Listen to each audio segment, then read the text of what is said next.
Hello everyone, welcome to this session of Textbook Super Coaching. This is me, Tulika, your UGC NET Paper 1 faculty, and these are the timings of my free live sessions on YouTube and Textbook app. Learners, don't forget to like, share and subscribe to our channel. अगर आप भी UGC NET की तैयारी कर रहे हैं और JRF clear करना चाहते हैं अपकमिंग जून 2024 एग्जाम में, so do subscribe to our channel and watch all our sessions regularly. In addition, for any subscription based courses, you can connect with this contact number.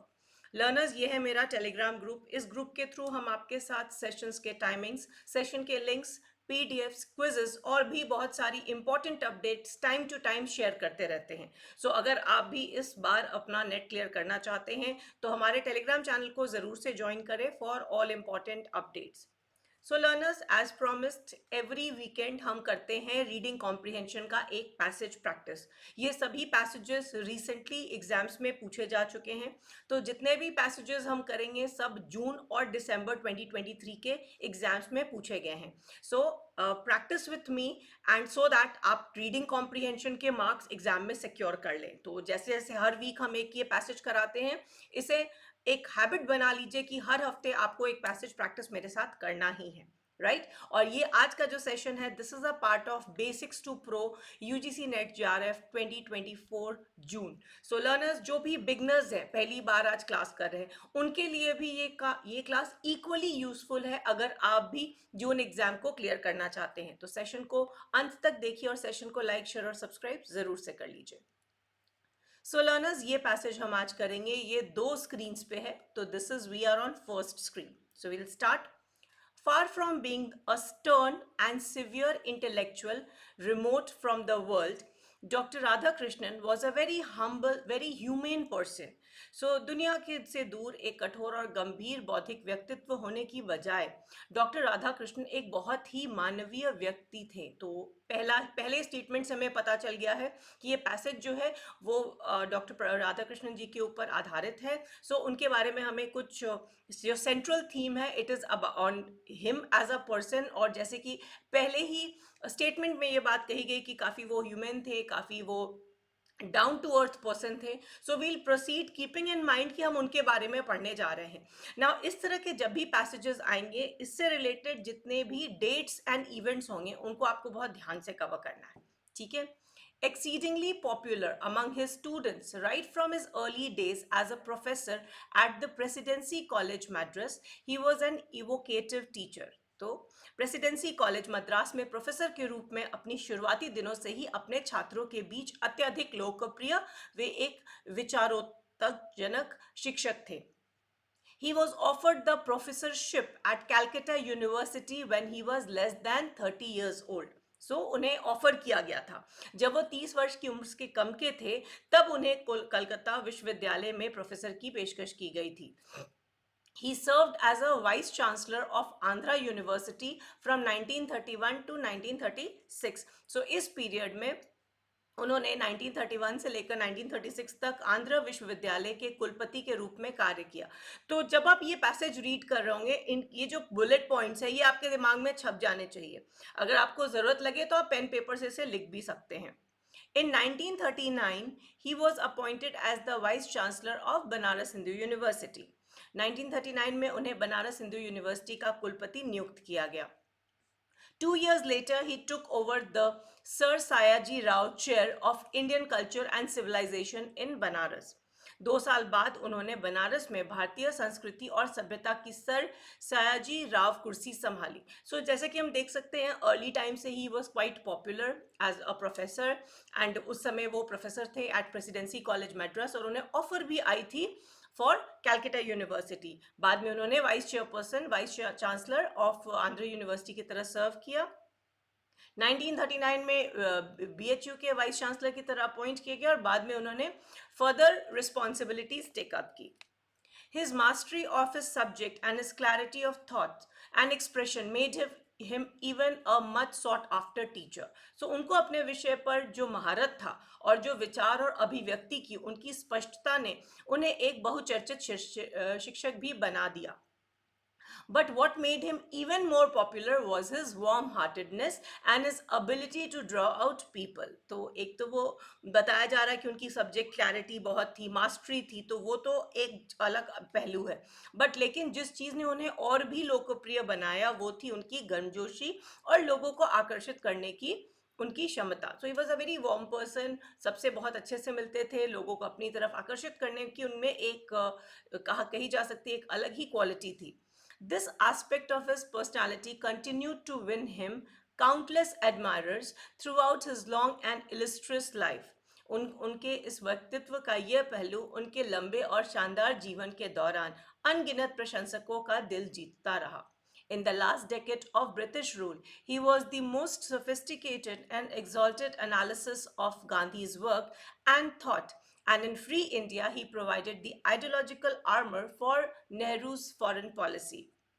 So again अगर हम बात करें British शासन के अंतिम दशकों में उनका गांधी जी के कार्यों और विचारों का सबसे परिशिष्ट और उन्नत विश्लेषण किया था कि किस तरह के गांधी जी का जो पूरा एनालिसिस था उन्होंने किया था कि उन्होंने उनका काम क्या है, उनके थॉट क्या है, और फ्री इंडिया में स्वतंत्र भारत में उन्होंने नेहरू की विदेश नीति के लिए वैचारिक कवच प्रदान किया.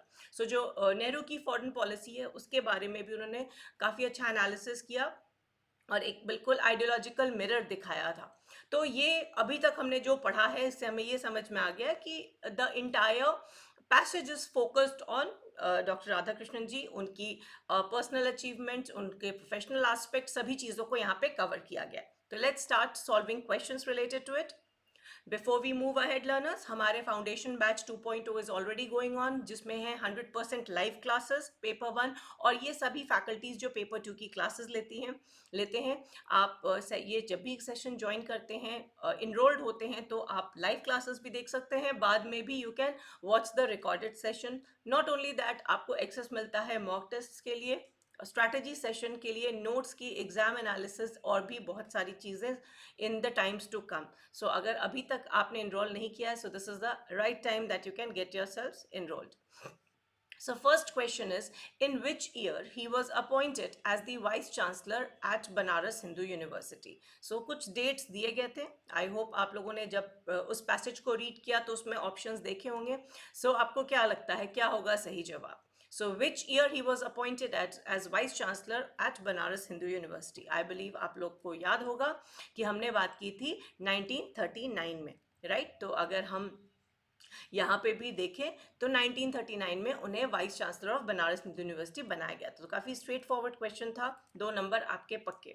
From which college he started his career. अब यहाँ पे ये बताया गया था कि उन्होंने किस कॉलेज में पढ़ाई की थी, कहाँ से उनको ऑफर आई थी, बट स्पेसिफिक क्वेश्चन पूछा जा रहा है उन्होंने किस कॉलेज से अपनी जीविका शुरू की. So was it Calcutta university, Banaras Hindu university, presidency college Madras और दिल्ली यूनिवर्सिटी. सो अगर आपने ध्यान से पैसेज को पढ़ा होगा तो उसमें बात कही गई है प्रेसिडेंसी कॉलेज मद्रास की, जहाँ से उन्होंने अपनी प्रोफेसरशिप की जर्नी शुरू की थी. उनको ऑफर आया था कैलकाटा यूनिवर्सिटी से, बट इस पैसेज में यही मेंशन्ड है कि he worked as a presidency college Madras. ठीक है, तो इस चीज़ का भी ध्यान रखना है कि पूछ क्या रहा है क्वेश्चन में.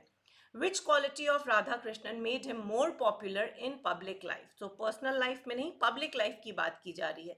तो उनका extraordinary talent, उनकी personality, उनका warm heartedness या उनका intelligence, असाधारण प्रतिभा, व्यक्तित्व, सहानुभूति या बुद्धि. तो जब भी हम पब्लिक डीलिंग में बात करते हैं तो कुछ ऐसी स्पेसिफिक क्वालिटीज़ होती हैं जो लोगों को अपनी ओर आकर्षित करती हैं, और वैसी ही कुछ क्वालिटीज़ जो कि राधाकृष्णन जी की पर्सनालिटी का बहुत बड़ा हिस्सा था उसके बारे में मेंशन किया गया. And absolutely correct, the correct answer to this is warm heartedness. तो अगर हम पब्लिक डीलिंग की बात करते हैं तो because of warm heartedness people use to get drawn to him, लोग उनकी तरफ आकर्षित होते थे. Question number 4, antonym of humane. बहुत बार पैसेज में सिनोनिम और एंटोनिम पूछता है. तो एंटोनिम क्या होता है? ऑपोजिट, विलोम, राइट. सिनोनिम जो होता है वो सिमिलर मीनिंग वर्ड के बारे में बात करता है, ठीक है, पर्यायवाची जिसे हम कहते हैं.